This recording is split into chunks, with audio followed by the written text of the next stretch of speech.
ஆண்டவராக இயேசு கிறிஸ்துவின் நாமத்தில் என் அன்பின் வாழ்த்துக்கள். இந்த காலை ஆராதனையில் உங்களை சந்திப்பதில் நான் பெருமகிழ்ச்சி அடைகிறேன். இன்றைக்கு நம்முடைய தியானத்திற்காக நாம் தெரிந்து கொள்கிற வேத வசனம் எரேமியா தீர்க்கதரிசன புஸ்தகம் 29ஆம் அதிகாரம் 6வது 7வது வசனம். நீங்கள் அங்கே குறுகாமல் பெருகி 7 நான் உங்களை சிறைப்பட்டு போக பண்ணின பட்டணத்தின் சமாதானத்தை தேடி அதற்காக கர்த்தரை விண்ணப்பம் பண்ணுங்கள். அதற்கு சமாதானம் இருக்கையில் உங்களுக்கும் சமாதானம் இருக்கும். வேதம் சொல்லுகிறது, நீங்கள் இந்த தேசத்தில் குறுகாமல் பெருகி. எரேமியா தம்முடைய ஜனங்களுக்கு ஒரு காரியத்தை சொல்லுகிறார். நீங்கள் கல்தையர் தேசத்துக்கு, பாபிலோன் தேசத்திற்கு சிறைப்பட்டு போகிறீர்கள்.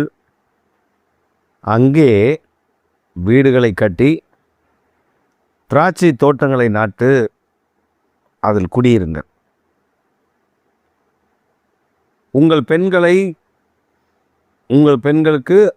உங்கள் ஆண்கள் பெண் கொடுத்து பெண் எடுத்து பிள்ளைகளை பெற்று அந்த பிள்ளைகளுடைய சந்ததி பெண் எடுத்து அது வளர்ச்சி அடைய பெருக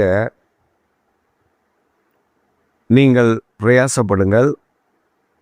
அப்போ தான் ஆவியானவர் சொல்கிறாரு, நீங்கள் குறுகாமல் பெருகுவீர்கள். நீங்கள் அடிமையாய் போயிருக்கிற அல்லது சிறைப்பட்டு போயிருக்கிற தேசத்தின் சமாதானத்தை தேடி அதற்காக ஜெபியுங்கள். அந்த தேசத்தில் சமாதானம் இருக்கையில் உங்களுக்கும் சமாதானம் இருக்கும். நம்ம இந்த காலை வேளையில் 2 காரியங்களை தியானிக்க போகிறோம். ஒன்று, நீங்கள் குறுகாமல் பெருகுவீர்கள். நீங்கள் குறுகி போவதில்லை, பெருகுவீர்கள். உங்களை சிறுமைப்படுத்துகிற நினைக்கிற ஜனங்களுக்கு நடுவில் நீங்கள் ஒரு பெருக்கத்தை, ஒரு பெரிய ஆசீர்வாதத்தை, ஒரு பெரிய நன்மையை அனுபவிப்பீர்கள். சில நேரங்களில் நாம் சில சம்பவங்களை கேள்விப்படும்போது அந்த காரியங்கள் நமக்கு வேதனையாக இருக்கும். ஒரு சமயம் ஒரு மகள் தன்னுடைய வாழ்வில் நடந்த சில மோசமான தருணங்களை அவள் என்னிடத்தில் விவரித்தாள். அவள் விவரித்த பொழுது ஒரு காரியத்தை சொன்னான். நான் வேலை செய்து கொண்டிருப்பேன். ஒரு நல்ல கம்பெனியில் என்னுடைய ரிலேட்டிவில் ஒருவர் வருவார். வந்து அங்கே வேலை செய்கிற ஜனங்களுக்கு நடுவில் என்னை கேவலமாய் பேசுவார். பேசிட்டு, வீட்டிலெல்லாம் பாத்திரம் அப்படியே கிடக்குது, துணியெல்லாம் அப்படியே கிடக்குது, எங்கே வந்து நீ என்ன பண்ணுற, அதை கிளியர் பண்ணிவிட்டு வா அப்படின்னு கட்டாயப்படுத்தி எடுத்துக்கொண்டு போயிடுவேன். கட்டாயப்படுத்தி இந்த மகள் போய் அந்த வேலையெல்லாம் செய்து ஒரு அடிமையை போல இந்த மகளை நடத்தினது ஒரு அடிமையை போல. அதை அவருடைய நெருங்கின உறவு கேட்க மாட்டார்கள். அவன் எக்கெடு கெட்டு போட்டோம் அப்படின்னு அவளை கை கழுவி விட்டார்கள். அந்த மகள் தான் அந்த குடும்பத்தில் கடைசி மகள். அவர் சொல்லும் பொழுது ரொம்ப வேதனையாக இருந்தது. ஆனால் கர்த்தர் பாருங்க, அவளை குறுக்கி, அந்த மகளை நொறுக்கி அடிமை சாசனம் எழுதினதை போல் அவளை நடத்தின போது கர்த்தர் ஒரு சுதந்திர காற்றை அந்த மகளுக்கு வீச செய்தார். இப்பொழுது அந்த மகள் நல்ல இடத்தில் வாழ்க்கைப்பட்டு நல்ல இடத்தில் அவள் வாழ்ந்து கொண்டிருக்கிறாள், ஆசீர்வாதமாக இருக்கிறாள். பல இடத்துல குறைவுகள் இருக்கும், எல்லா குடும்பத்திலும் குறைவுகள் இருக்கும். ஆனால் கர்த்தர் அவளை மேன்மைப்படுத்தி வைத்திருக்கிறார். அந்த மகள் சொன்ன பொழுது, என்னை இந்த பாதையிலெல்லாம் நான் கடந்து வந்தேன், கர்த்தர் என்னை கைவிடவில்லை. குறுகி போக விடலை, பெருக பண்ணினான். குறுகினதைப் போல எண்ணங்கள், சிந்தனைகள், ஐயோ நம்முடைய வாழ்க்கை அவ்வளவுதான். I didn't have any idea, I didn't have any way to come out of my problems. I'm not able to tolerate the pressures and the agony that was done to me. ஆனால் நம்முடைய தேவனாகிய கர்த்தர் அதற்கும் ஒரு தீர்வை வைத்திருந்தார். நம்முடைய தேவனாகிய கர்த்தர் அதற்கும் ஒரு காரியத்தை வைத்திருந்தார். நன்மையை செய்கிறவர். அந்த மகளை குறுகி போகவில்லை, பெருக பண்ணினார். பெருக்கத்தை கட்டளையிடுகிற தேவன் நம்முடைய வாழ்வில் இன்றைக்கும் இருக்கிறார். இந்த செய்தியை கேட்டுக்கொண்டிருக்கிற அருமையான கர்த்தருடைய மகளே, அருமையான கர்த்தருடைய மகனே, பிரியமானவர்களே, உங்கள் வாழ்வில் you are suppressed by your enemy. உங்கள் எதிராளி நிமித்தம் நீங்கள் மிகவும் குறுகி போகலாம், அழுத்தப்படலாம்.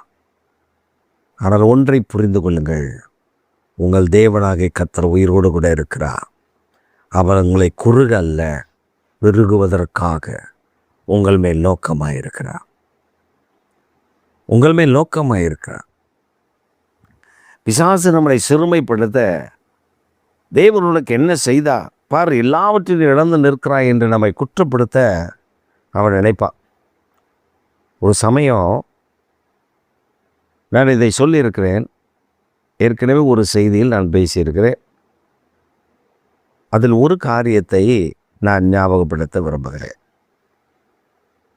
ஒரு சமயம் நாங்கள் ஆலயத்துக்கு போய்விட்டோம். என் மகன் பக்கத்தில் இருக்கிற அந்த ஆலயத்துக்கு தான் அவன் போவான். ஏன்னா நம்மளுக்கு ஸ்பெஷல் கிளாஸ் இருந்தது, அதுக்கு போயிட்டு வந்துட்டு அப்புறம் கிளாஸுக்கு போவான். அன்றைக்கு பயங்கரமான மழை, திடீரென்று மழை. அது மழைக்காலம் அல்ல, ஒரு பிப்ரவரி மாதத்தில் நன்றாக மழை பெய்து அளவு கடந்த தண்ணீர். ஒரு ஆள் கழுத்தளவுக்கு தண்ணீர் தெருக்களில் நிற்கிறது. வீடுகளிலெல்லாம் இடுப்புக்கு மேலே தண்ணீர். அது நாங்கள் போகும்பொழுது இடுப்பளவு தண்ணீர், ஆனால் அதற்கு மேல் நின்றது. உள்ள fridge, washing machine, grinder, sofa, கட்டில், பெட்டு எல்லாம், தலகாணி, பாய், பெட்ஷீட்டு எல்லாம் நாசமான. ஒரு வாய் குடிக்க தண்ணீர் இல்லை. ஆனால் தண்ணீர்லாம் இருந்துச்சு. வீட்டில் மினரல் வாட்டர்லாம் இருந்துச்சு, ஆனால் அதெல்லாம் எடுக்கவே முடியாது. எல்லாம் சாக்கடை தண்ணிக்குள்ளே முங்கி கிடக்கு. அதை உள்ளேயும் போக முடியாது, ஆசையாக இருக்குது. அப்போ நாங்கள் என்ன செய்கிறதுன்னு தெரியல. கஷ்டப்பட்டு மேலே போயிட்டோம். பிள்ளை பயந்து போய் நிற்கிறான். நான் சொன்னேன், கவலைப்படாதரா, நாங்கள் போகும்போதே ஒரு ஹோட்டலில் இட்லி கொஞ்சோண்டு வாங்கிட்டு போயிட்டோம். அதை வச்சு பிள்ளைகளுக்கெல்லாம் சாப்பாடு கொடுத்துட்டு, இப்போ எனக்கு தெரிஞ்ச ஒரு நண்பருக்கு ஃபோன் பண்ணி, அது முடிந்தால் எனக்கு ஒரு தண்ணி பாட்டிலில் மட்டும் ஒரு பாட்டில் 2 பாட்டில் தண்ணி கொடுங்க, நான் திரும்ப வெளியே வர முடியாது. உடனே அவர்கள் சில மணி நேரங்கள், ஒரு 2-3 மணி நேரம் கழித்து அவர்கள் தண்ணீரும் எங்களுக்கான ஆகாரத்தையும் வாங்கி கொண்டு வந்தார்கள். மதியம் ஆகாரம் சாப்பிட்டோம். படுப்பதற்கு வாயோ தலகாணியோ இல்லை, எதுவுமே இல்லை. எல்லாம் போயிடுச்சு. நாங்கள் தண்ணீர்லாம் வடிந்த பின்பு போய் பார்த்தா அதில் படுக்கவே முடியாது. அதில் திரும்ப அதை காய வச்சு அலசி எடுத்து ஒன்றுமே செய்ய முடியாது. எல்லாம் அந்த புழுக்கள், அந்த வண்டு எங்கேருந்து வந்துச்சுன்னு தெரியல. அப்படி ஒரு இது அருவருப்பு. எல்லாத்தையும் பெட்டில் இருந்து எல்லாத்தையும் கட்டிலெல்லாம் பிரித்து அதில் அவ்வளோ அழுக்கு இருந்துச்சு. எல்லாத்தையும் க்ளீன் பண்ணி கட்டிலையும் படுக்க முடியாது. கட்டிலில் இருக்கிற ப்ளைவுட் எல்லாம் வீணாக போயிடுச்சு, உடைஞ்சிச்சு. எல்லாத்தையும் எடுத்து போட்டுட்டு ஒன்றுமே கிடையாது, எம்டி ஹேண்ட். ஃப்ரிட்ஜ் இல்லை, வாஷிங் மிஷின் இல்லை, அங்கே எதுவுமே கிரைண்டர் இல்லை, எதுவுமே இல்லை, எல்லாம் போயிடுச்சு. அப்படி தேவ சமூகத்தில் மனம் உடைந்து போகலை. சகலம் நீ நன்மைக்கு எதுவாய் சேர்க்கிறவன். அவ்வளவுதான். இந்த சம்பவம் நடந்து ஒரு 2 மாதங்களுக்குள்ளே இருக்காது. கர்த்தர் ஒருவரோடு பேசி, நாங்கள் எதையுமே யாருக்கிட்டையும் சொல்ல மாட்டோம், இந்த தேவை இருக்குது அந்த தேவை இருக்குன்னு அவர்களாக அறிந்து எங்களுக்கு ஃபோன் பண்ணி சொல்கிறாங்க, ஃபஸ்ட்டு கொஞ்சம் வெளியில் வந்து அங்கே ஒரு ஆட்டோக்கார் வந்திருக்காரா பாருங்க. வந்திருந்தார். என்னன்னு கேட்டேன். அதில் ஒரு ஃப்ரிட்ஜ் இருக்க இடத்துல போய் உள்ளே வைங்க. அது என்ன ஏது எதுவுமே தெரியாது, ஒரு புது ஃப்ரிட்ஜ். அதை கொண்டு போய் உள்ளே வச்சு, அதற்கு பின்பு நீங்கள் பார்த்தீங்கன்னா பாய், ஒரு 5 தலைகாணி, ஒரு பாய், இது வாங்கி இதை தான் படுத்தோம். கர்த்தர் பாருங்க, சொந்த வீடு தான். அடிக்கடி மழை பெஞ்சா இப்படி நிறைய பிரச்சனை வந்துகிட்டே இருந்துச்சு. அப்போ ஆண்டவர் நீ வேறொரு வீடை மாற்றிட்டோம். நான் எதற்கு இதை சொல்கிறேன்னா, குறுகாமல் பெருக பண்ணுகிற கர்த்தர். அதற்கு தான் இதை சொல்கிறேன். பெருமைக்காக நான் சொல்லவில்லை, கர்த்தர் செய்த காரியங்களை சொல்கிறேன். அப்போ நாங்கள் இன்னொரு வீட்டை மாற்றிட்டு வந்துட்டோம். ஒரு கட்டில். அதற்கு முதல்ல என் மனைவி என்ன சொன்னாங்கன்னா, அந்த கட்டிலுக்கு ப்ளைவுடாவது வாங்கி போடுங்களேன், அந்த சட்டங்களெல்லாம் கொஞ்சம் உடஞ்சிருக்கு, அதை சரி பண்ணி ஒரு ப்ளைவுட்டை போடுங்களேன். அப்புறம் அந்த கட்டிலுக்கு ஒரு ப்ளைவுட்டை போட்டு ஒரு பாய் போட்டு அதில் தான் நான் படுத்தேன். ஆனால் குறுகிய காலகட்டம் தான். அதற்குள்ளே கர்த்தர் இன்னொரு கட்டிலை வாங்க செய்தார். இன்னொரு கட்டிலை வாங்கின உடனே கர்த்தர் சொன்னார், கட்டிலை வாங்கிட்ட, பெட்டு நாங்கள் சொன்னோம் நீங்கள் காசு கொடுத்தா வாங்கிடுவோம். அடுத்த வாரம் 2 பெட்டு வெளியில் ஒரு இடத்துல ஆர்டர் பண்ணி பெட்டு வாங்கி போட்டோம். இது முடிந்து நாங்கள் செட்டில் ஆகிட்டு இருக்கிற நேரத்தில் இன்னொருத்தவங்க அவங்க வீடு கட்டிகிட்டு இருக்காங்க. அப்போ அவங்க பாஸ்டர் வீட்டில் தண்ணியெலாம் வந்துச்சு, என்ன ஆச்சு தெரிலன்ட்டு அவங்க ஒரு புதிய கட்டில் செஞ்சு கொண்டு வந்து வீட்டில் போட்டு போயிட்டாங்க. இப்போ 3 கட்டில் ஆச்சு. அது மட்டும் இல்லை, புது ஃப்ரிட்ஜு, இப்போ பழசாயிடுச்சு, இப்போ வருஷங்கள் ஆச்சு. அடுத்தது வாஷிங் மிஷினு, கிரைண்டரு. கர்த்தர் எல்லாவற்றையும் மாற்றி கொடுத்தார். அடுப்பு முதற்கொண்டு மாற்றி கொடுத்தார். இதுதான் நம்முடைய தேவன். குறுகலை. எல்லாரும் சொன்னாங்க, இவருக்கு வருமானம் ஒன்றும் இல்லை, சபையில் எத்தனை வருமானம் வரும்?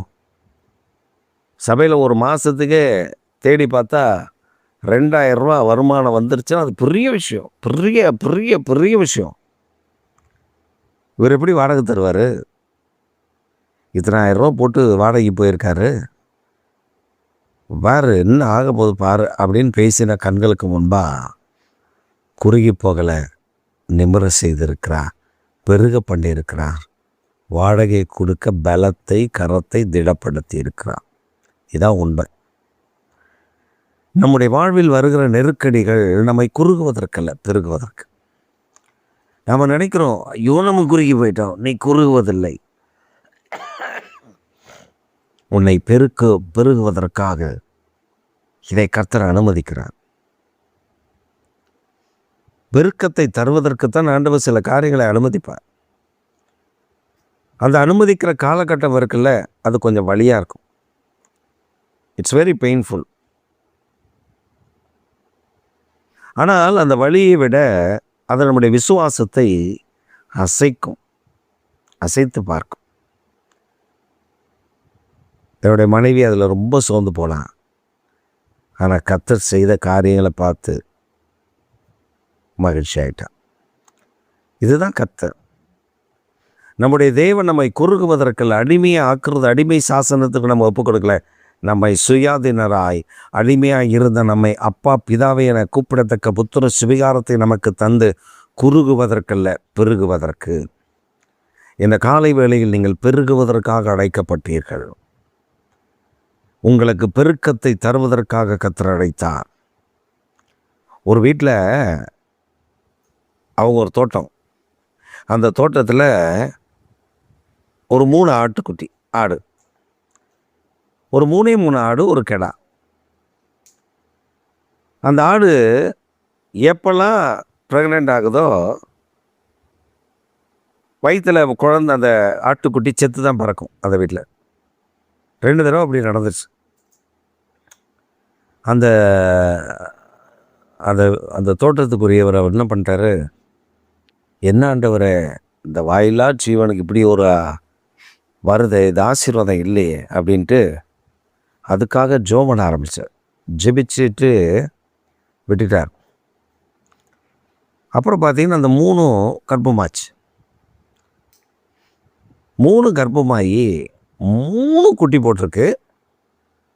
2 ஆடு ரெட்டை குட்டி போட்டிருக்கு. 2 ரெட்டை குட்டியுமே அந்த பெண் ஆட்டுக்குட்டி. 3ஆவது ஆடும் ஒரு சிங்கிள் குட்டி போட்டிருக்கு, அதுவும் பெண் ஆட்டுக்குட்டி.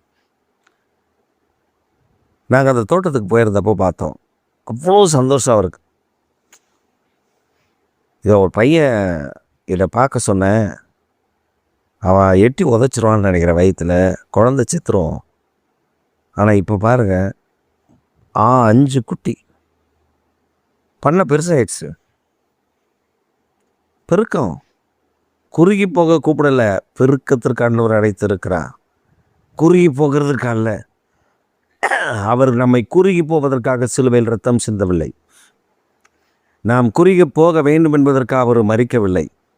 நாம் குறுகி போக வேண்டும் என்பதற்காக அவர் 3ஆம் நாள் உயிரோடு கூட எழும்பவில்லை. நாம் குறுகி போக வேண்டும் என்பதற்காக நம்மை அடிமையாக நம்முடைய கட்டுகளில் விட்டுவிட விரும்பவில்லை. நாம் பெருக்கமடைய வேண்டும் என்றுதான் இயேசு தம்மை தாமே சிலுவையில் ஒப்பு கொடுத்து மரித்தார்.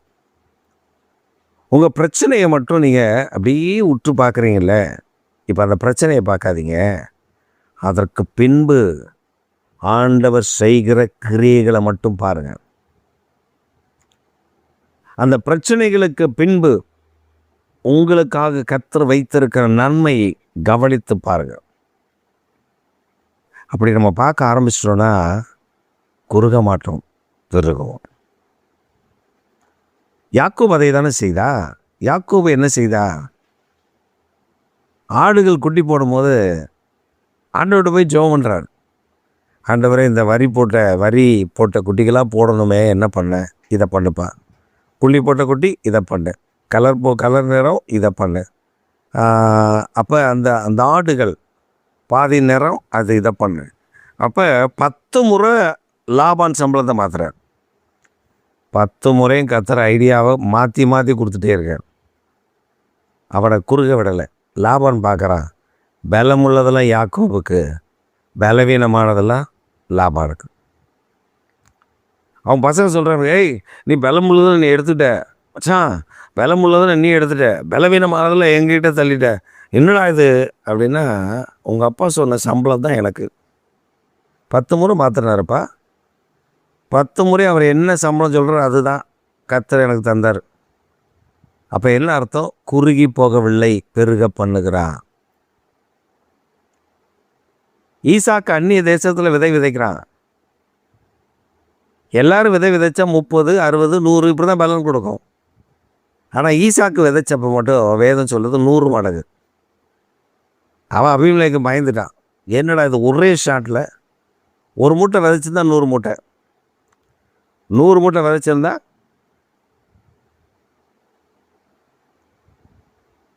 100 மூட்டை விதைச்சானா 10,000 மூட்டை. இவன் பார்த்தான், ஐயோ அவன் வளர்ந்து பெருக்குறானே,